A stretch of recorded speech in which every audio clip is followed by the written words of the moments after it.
Hello, my name is Carlos David Gonzalez Vargas, and this is my final project for computer vision. The project is called Synthetic versus Natural Materials for Facades. First of all, the project started out of my curiosity to see how computer vision and architecture could find a middle ground, and how we could potentially use CNN to analyze materials. And as we know, labeling large datasets of real images is expensive and is very slow. So this created a first question for this project, and the first question is, can we use procedurally generated synthetic facade textures to reduce the amount of real data we need? But as you will see in the project, this question will evolve to how can we use 3D modeling software to extract 3D information from images and use it to obtain valuable data. So for this purpose, we use CNN models based on ResNet 18. And yeah, here you have the abstract where it explains the first question and how we try to answer the first question, and the materials we use to analyze and to train the model. And here how we train it and compare the three convolutional neural networks. So we use a natural set with that was trained only with natural real facade images, the synthetic set that was trained with only synthetic images but tested with natural real ones, and mix that it was a mix between the natural and synthetics. And from this training we will get some information that we will see in the results. So accuracies, macros, confusion matrices, and Grad-CAMs. And this is the last part that will answer the second question that I already explained you. So we will make a real-time back and forth with TouchDesigner. And TouchDesigner is a 3D visualization program where we can see 3D information, and we will use a point cloud based model to see what information could we get with the point cloud and the depth of the images. Here in the README you also see the instructions, and here you have a phrase that will redirect you to the requirements instructions text that we are going to see in a moment. Here we have the final experiments and result that we will talk about later in the video, and also the issues, limitation, debugging, final status and future iterations, and the acknowledgements that it will also redirect you to the specific file that was created for giving all the acknowledgement and to understand which code I created and which code I took from the internet. So from the instructions, you will have the requirements that you need to run the program, and then we will have instructions step by step to make the program work properly. The first step, as you see, is to download the repo from this link in Google Drive. And I couldn't upload all the files and information that I wanted to the GitHub repository because GitHub has like very strict file size restrictions. So that's why I uploaded this to the Google Drive. And this is the file that you will have, that is a zip file. And once that you download it, you just extract it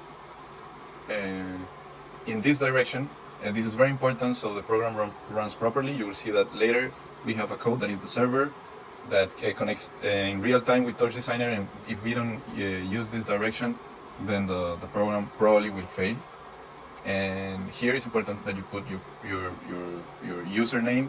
So yeah, if you follow this, the program will run perfectly with no problems.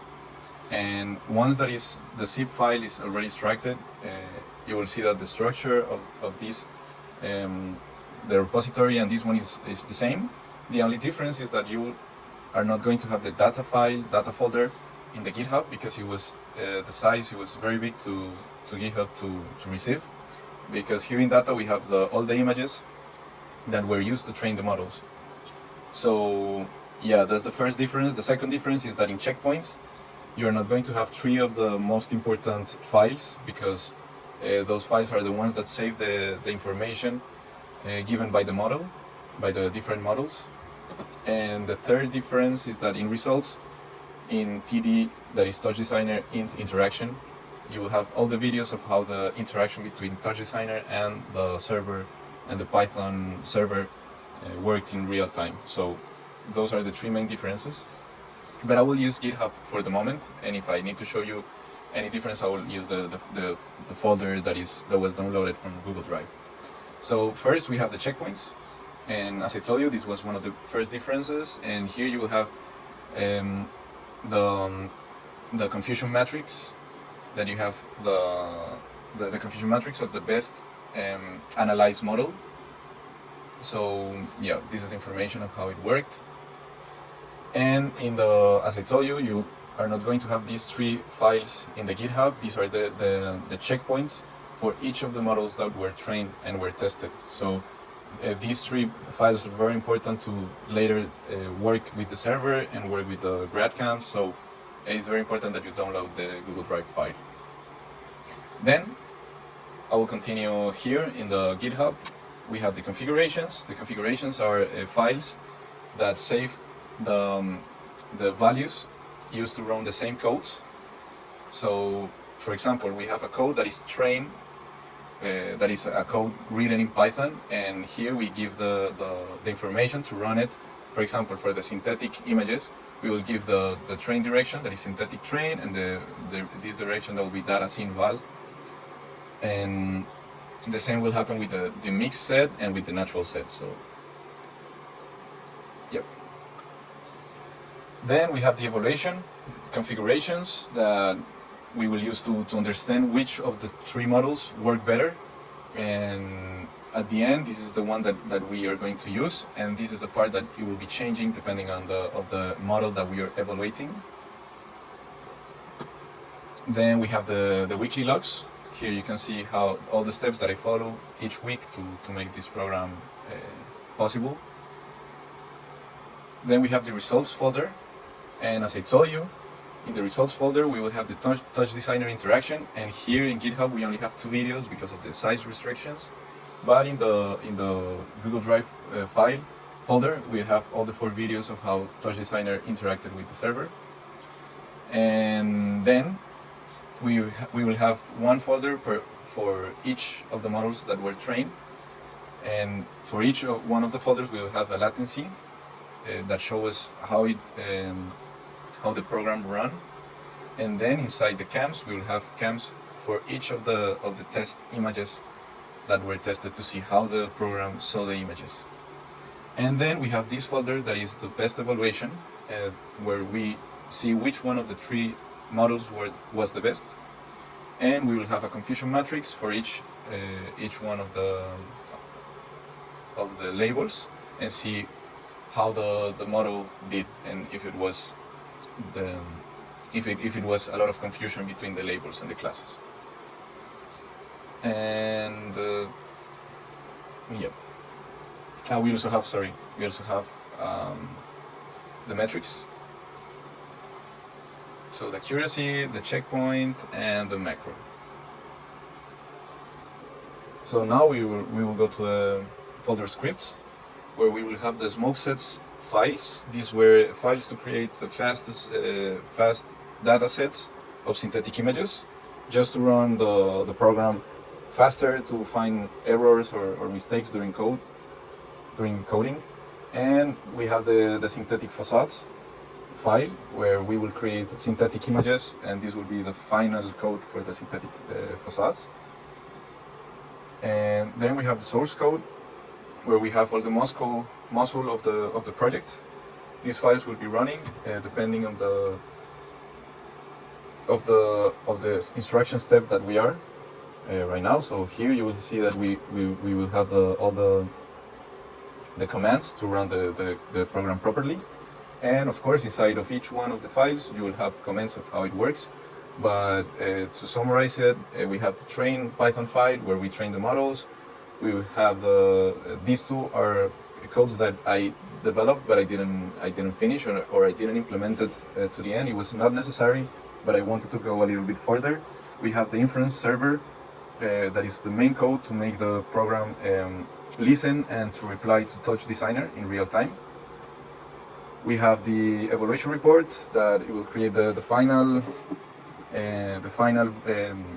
results for the best dataset. We'll have the Grad-CAM Python file to create the Grad-CAMs of each image in the last epoch, and the datasets file that will read the data loaders.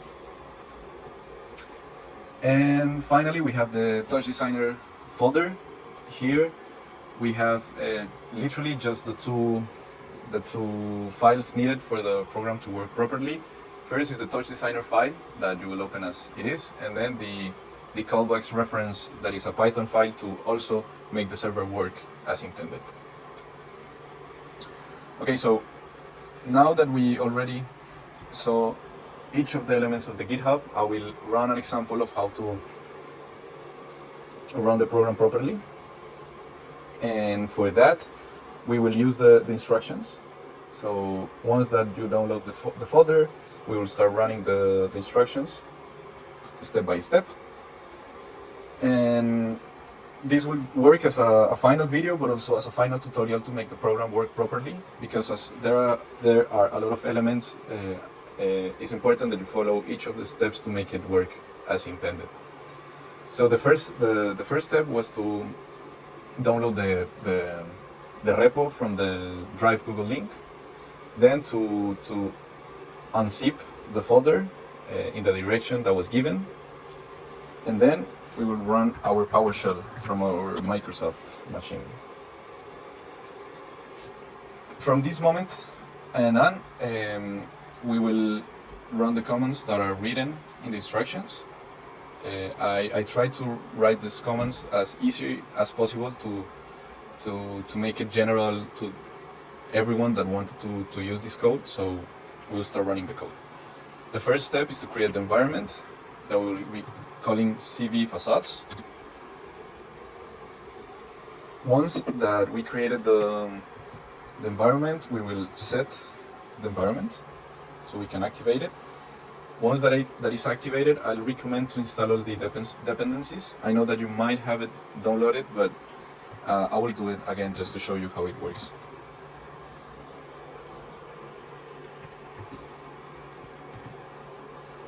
As you will see, we were using CUDA, but in case that you don't have CUDA, you can also use your CPU.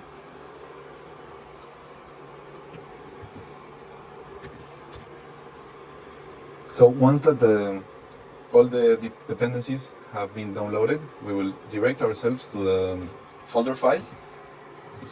Here we already have the general user profile, so you don't have to change it, and we will run this to be in the folder path.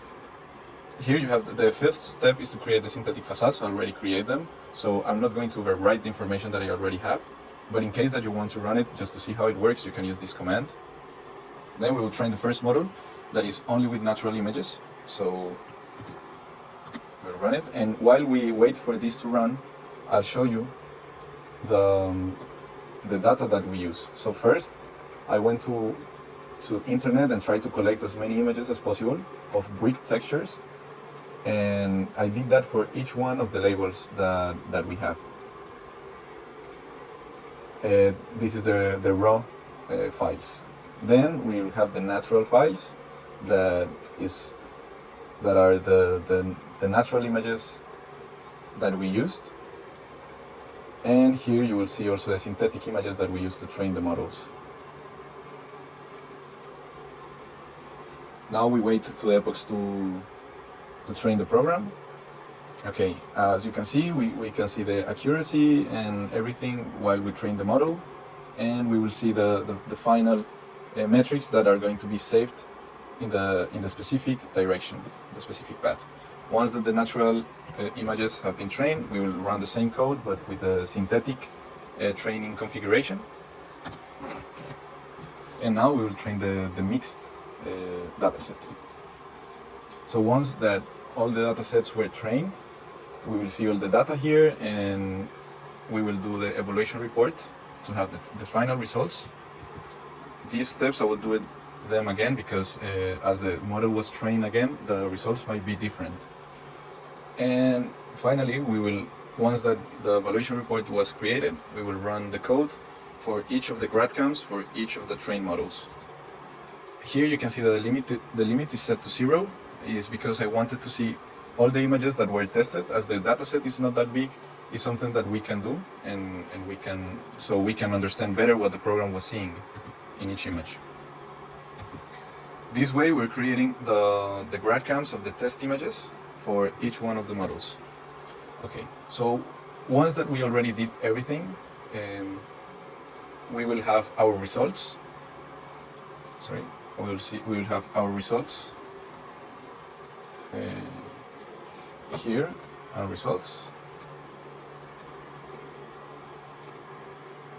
So we will have our Grad-CAMs to see how it behaved the program, and we also will have the evaluation report for the best model. So we will have our confusion matrix, and we will see that this information, where we can see that the most confused label is between concrete and glass, as I explained in the results, and we're going to see that later. But yeah, once that this is running, the next instruction is to open the TouchDesigner file. So, as is explained in the instructions, we will go to our repository folder. We will go to the TD, that is the TouchDesigner folder, and we will open the CV façades demo.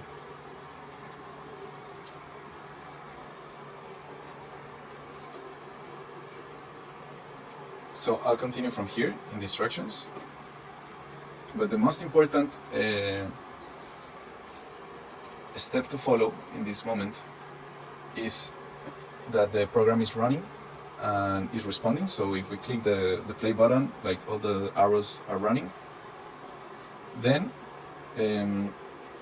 we'll have to install the TouchDesigner dependencies. These are Python dependencies, but sometimes the Python of TouchDesigner and the Python in our machine are not connected, so are two different folders. So it's better to download the dependencies. I already did that, so it's going to work. And then we will run the server for first time with the checkpoint and with our configuration. So we open PowerShell and we run the server. When we run the server, we are expected to see that the server is running the best checkpoint, and we need to see that the program is listening in the path 8000 and is replying in the path 9000.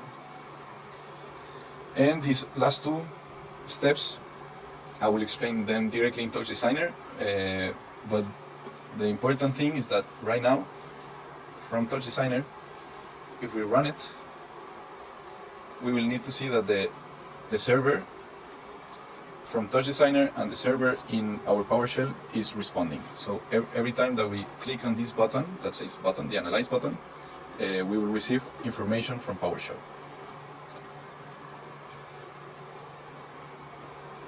Now we will continue directly from TouchDesigner. And here we have our code.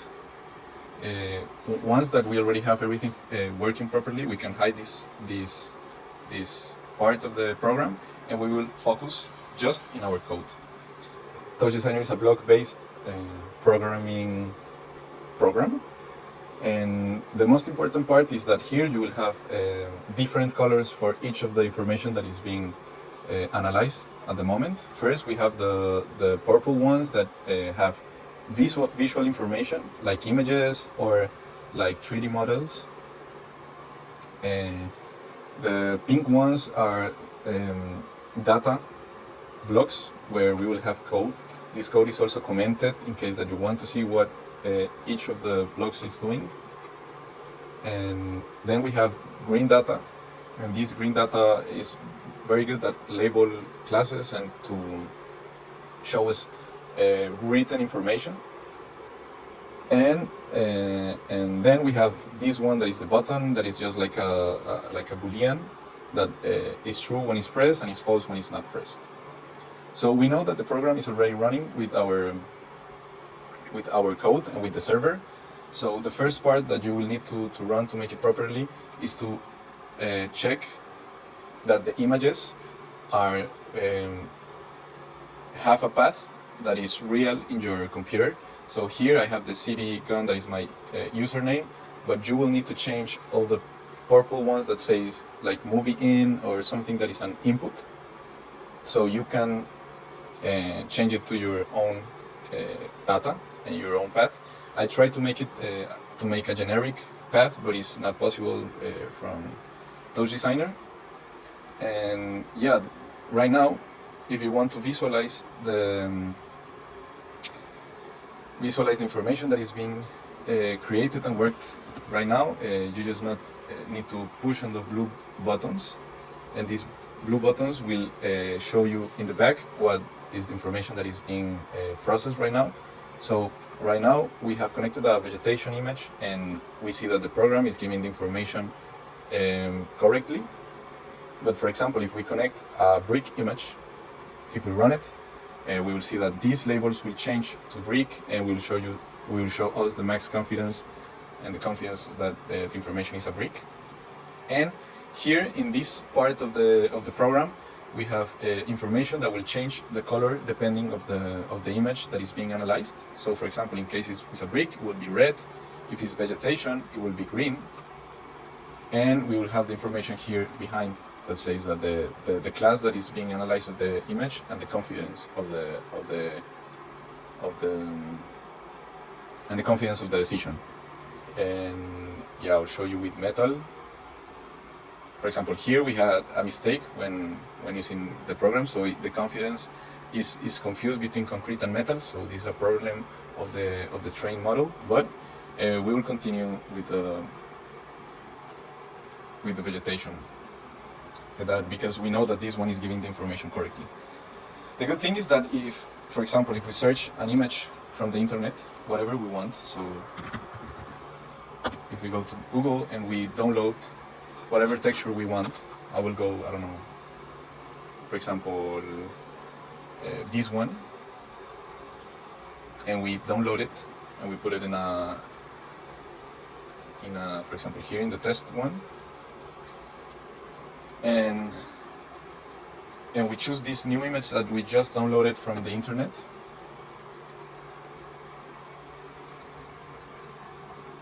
And then we run the program, it will correctly, or it will try to label this new image as correctly as possible. This one is vegetation, and because vegetation is very clear during the training sessions, we will know that this is a vegetation. So this is the very interesting part.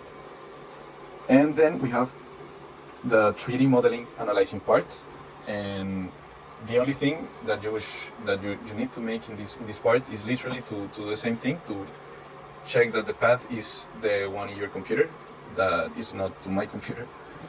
And then you will need to reload, and you will get a depth that is related to the image that we just downloaded. Yeah. And also, wait a moment, also, here you can see the two images. And also, it will create a point cloud 3D information model. So, using the depth of the image and using a point cloud based model, we will have information of the image in 3D of what is happening. So I think that this is very interesting and to the program, because we can attach whatever image we want to analyze. For example, I will change the bricks and then run again, and you can see that everything changed to red and to the labels. And if we update our image, we'll see that the depth is being created, and also if we update the 3D model, we'll have a real-time point cloud based model of the image that we are analyzing. So yeah, this is the project. I know that it still needs a little bit of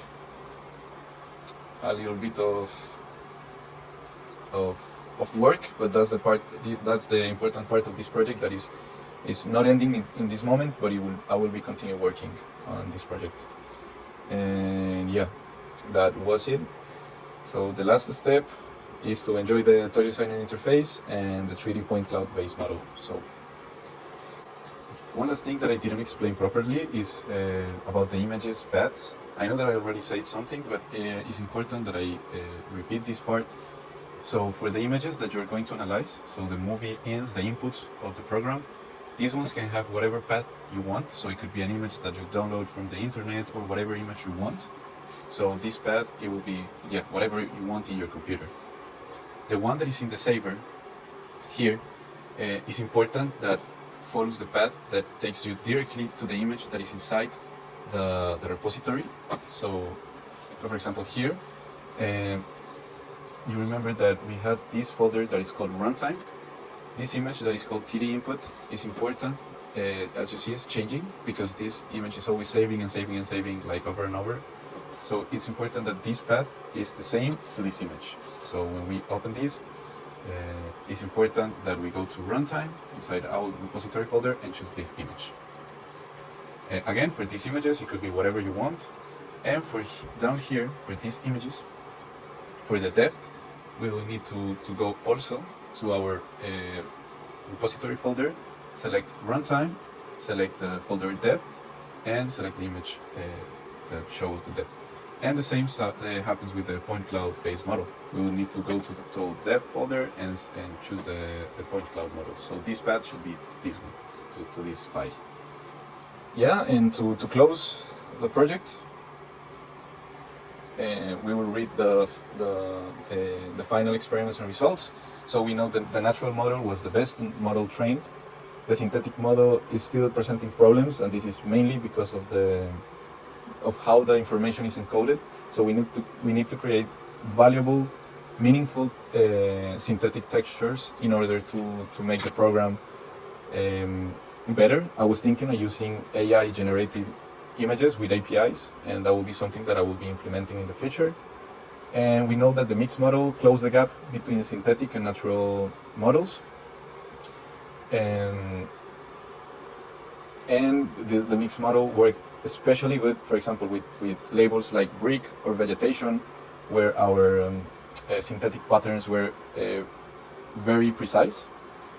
And we also have the information that the inference and the real-time scripts running between TouchDesigner and the server were very useful and are very fast, so we can create real-time interactive behavior between TouchDesigner and a server. And with new information and with the models already trained, we can create new information in just in less than seconds. So that's very interesting. Limitations: we have a very big gap between the synthetic and natural models.